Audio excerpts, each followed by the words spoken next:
All 3D printed objects have one thing in common. Each starts with a design file on a computer. That file is a digital model of the object you want to print. The digital model is separated into many thin slices. The design file tells the printer the precise shape of each slice in the object. As all of these slices are printed on top of one another, the object forms its 3D shape. 3D printers fall into 4 main categories. These are based on the types of materials used. The first kind of printer uses photopolymers. A build platform is barely lowered into a vat of liquid photopolymers. The design file tells the printer where to pass a laser over the thin layer of liquid. Everywhere the laser shines, it turns the liquid into solid plastic. When that layer is complete, the platform is lowered a tiny bit. Again, the laser passes over certain parts of the liquid and makes it solid. This process is repeated until the object is complete. Another kind of printer uses layers of powder. That powder must be turned into a solid. There are different ways to do this. One method involves spraying glue in the powder. Another method fuses the powder together with a laser. A third type of printer uses rolls of material. These include plastic sheets, metal foils, and paper.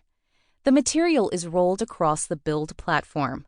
The printer cuts out the shape for each slice.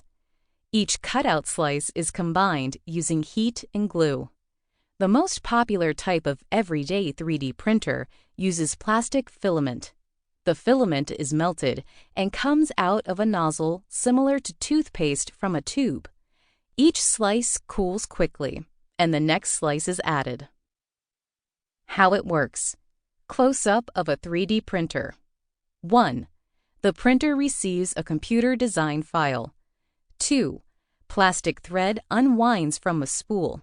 The plastic is fed through a nozzle. 3. The nozzle melts the plastic.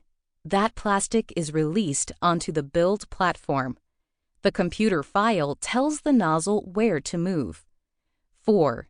After the first slice is finished, the platform drops lower. The next slice is added. 5.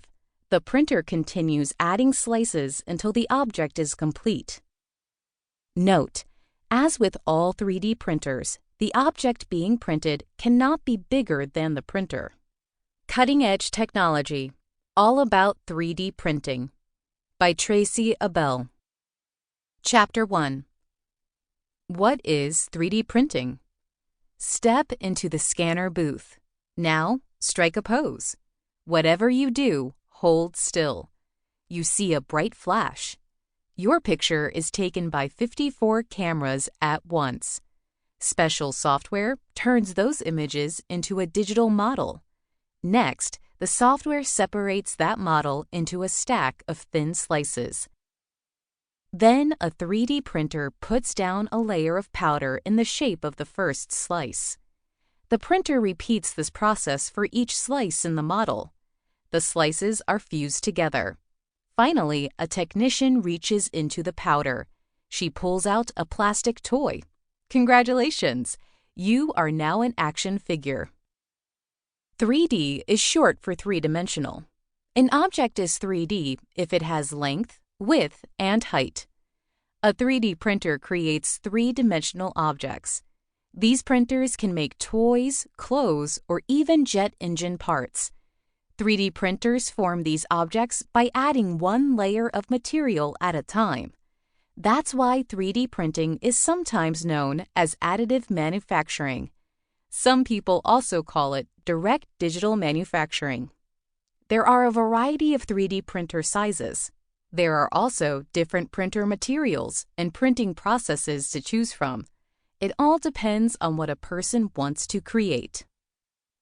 For example, the 3D printer that built a cement apartment building in China is very different from a printer used to create prosthetic arms.